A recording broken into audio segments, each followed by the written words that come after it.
Hi everyone. A very good morning and welcome to my channel. I know that my stories are not perfect, but I am trying to improve myself every day and for every video. So if you want to encourage me, please do like and subscribe. And leave your valuable opinions and suggestions in the comments. That night, Noah had a strange dream. Noah was standing behind a tree, observing a man playing beautiful music on his flute with his eyes closed near a waterfall. The music from the flute had the power to mesmerize anyone. As his eyes were closed, Noah sneaked up to him without making any noise and kissed him on the cheek. He was about to run away without being caught, but the man grabbed Noah's hand and said, "Noah," before opening his blue eyes and smiling. He hugged Noah tightly and kissed him passionately. End of dream.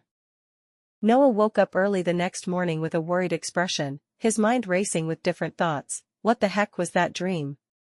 Why was I kissing Ming in the dream? Maybe it's because I'm at the peak of puberty, but I should have dreamed about a beautiful girl, not Ming. Why Ming? Maybe I like guys. Wait, am I like this because I haven't had my first kiss yet? Yeah, that might be the reason. Since I have no chance of kissing a girl right now, maybe I dreamed about the most beautiful guy in the palace.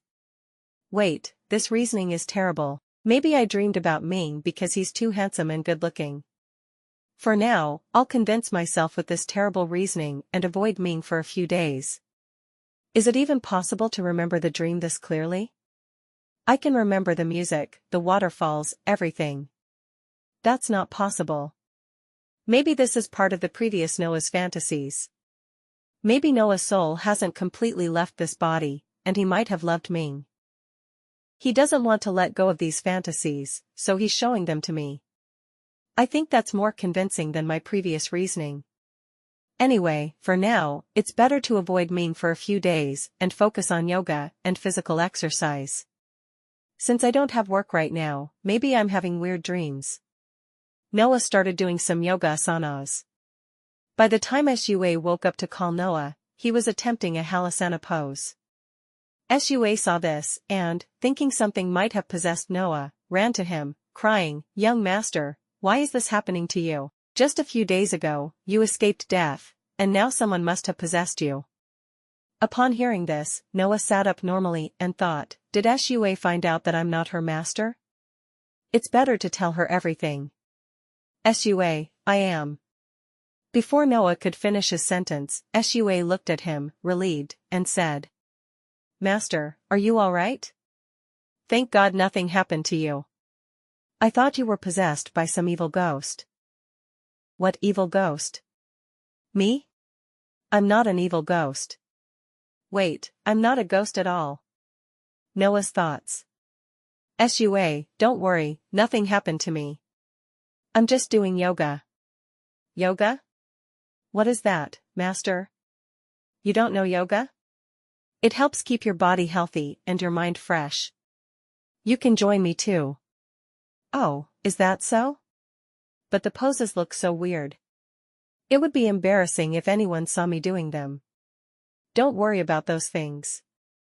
Who would come to visit this early in the morning? Come join me, Noah encouraged.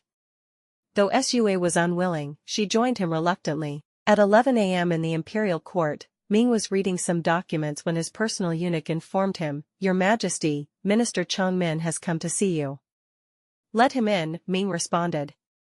Chongmin entered and greeted Ming. "Greetings, Emperor. May I know the reason I have been summoned?" "No need to speak so formally with me, Chongmin. I think you may have already guessed why I called you," Ming said with a smile. "Sorry to disappoint you, Ming, but I'm not as sharp as you, so I can't guess," Chongmin replied. "Alright, I'll say it. Don't you know it's punishable to talk to the Emperor's harem members and take them outside without my permission? Since you're my best friend, I won't punish you this time. But if it happens again, I won't be so lenient," Ming said with seriousness. "I don't know what you're talking about. I haven't spoken with any harem members. I only spoke to my dear friend Noah. I know how you made Noah your concubine by making his sister think you were an evil person. You indirectly made her fall in love with someone else. And just before the wedding, you sent her away with the person she loved.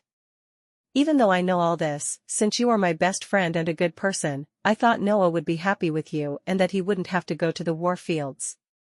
But I didn't expect you to neglect him, and now he's been in an accident. Now, Noah is like a new person who has lost his memories and doesn't even love you. I don't want to lose him. I'll fight for him fairly.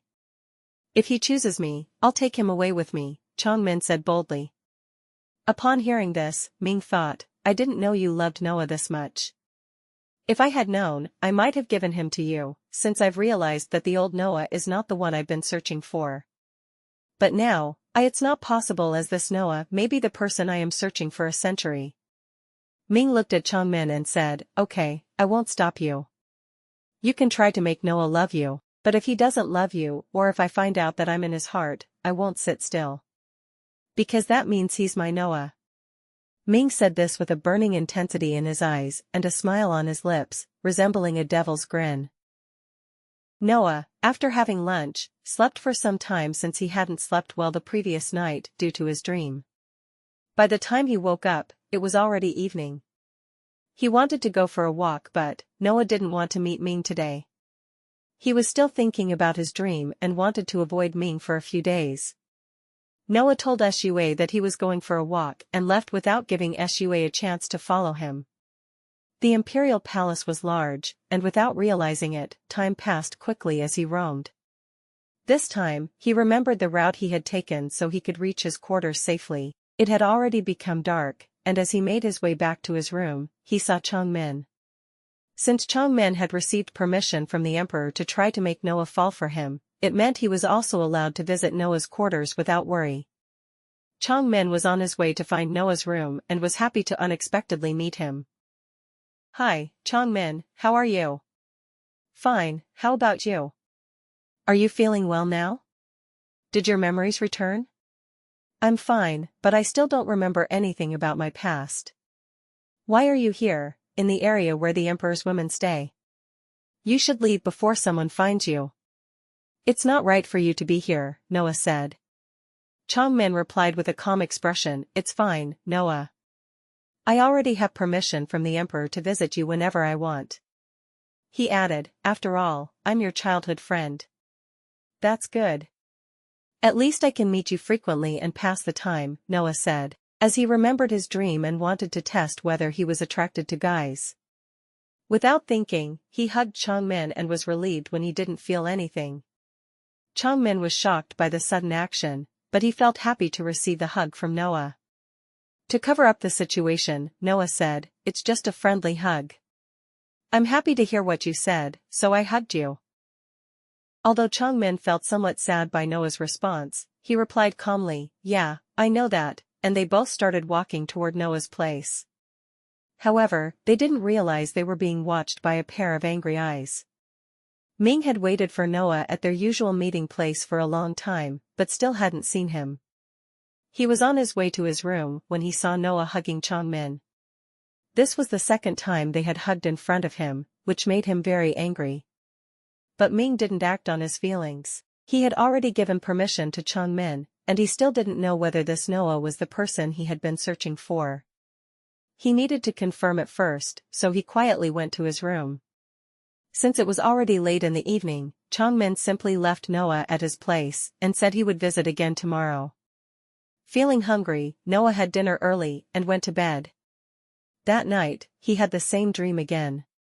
When he woke up early, he didn't understand why it had happened again. He hadn't even met Ming the previous day. Wanting some fresh air, he went for a morning walk. By the time Yaoi woke up, Noah had already returned from his walk. He was now somewhat calm and wanted to find out the reason for his recurring dream. Meanwhile, concubine Chen woke up early to prepare herself to meet Noah as soon as possible. She wanted to tell him about a matter she had learned from her informant. Despite Ming's efforts to eliminate most of her informants, Chen still had a few left in the imperial palace. She said to her maids, let's go and help Chongmin win Noah over, and went to Noah's house. By the time Chen arrived, Noah was still having breakfast. He thought to himself, what is this? I didn't have a good sleep, and now I can't even have my breakfast peacefully. However, he smiled without showing his thoughts and said, "Greetings, concubine Chen." "Greetings, concubine Noah. Sorry for disturbing your peaceful breakfast time. I was going for a walk and was near your place, so I thought I'd visit you. As I haven't done so much since you recovered. I hope you don't mind." Noah thought, "Do you think I'm a fool to believe that you just happened to be here?" But he replied calmly, "Thank you for your concern. Did you have breakfast? If not, I'll ask Yaoi to serve you as well." "I already had, so there's no need to bother." "Then, Yaoi, please serve them tea," Noah said, and then turned to Chen, waiting for her to speak. "Concubine Noah, you are so beautiful. I feel that no lady even comes close to your looks. No wonder the emperor has schemed to make you his." Chen said, and then quickly covered her mouth with her hand as though she had spoken a taboo word. "What do you mean by scheme? Please explain clearly." Noah asked, his expression a mix of surprise and anger. "Sorry for accidentally blurting that out in front of you. It shouldn't be known to you. But since you're asking me, I'll tell you. As ladies of the emperor, we should not hide secrets from each other. But please don't tell anyone that I told you this. Do you know why your sister left right before the wedding? It's because the emperor arranged for someone to manipulate her and make her wait until just before the wedding. This way, there would be no other option for your family, and His Majesty could easily claim you." After saying this, Chen looked at Noah and continued, "But don't worry, concubine Noah. The emperor did all of this for you, so he'll take very good care of you. Just like how he's taking care of concubine Wei and me," she said in a tone meant to provoke Noah. Noah's face darkened with anger for a moment. But he quickly regained his calm expression so no one would notice. Chen, however, saw this and was pleased with the result. Since her work was done, she took her leave and left. The moment she left, Noah angrily shouted, "You old geezer!" and smashed the flower vase near him with his hand, causing it to bleed. If you have listened and liked the story up to here, please do like and subscribe to encourage me.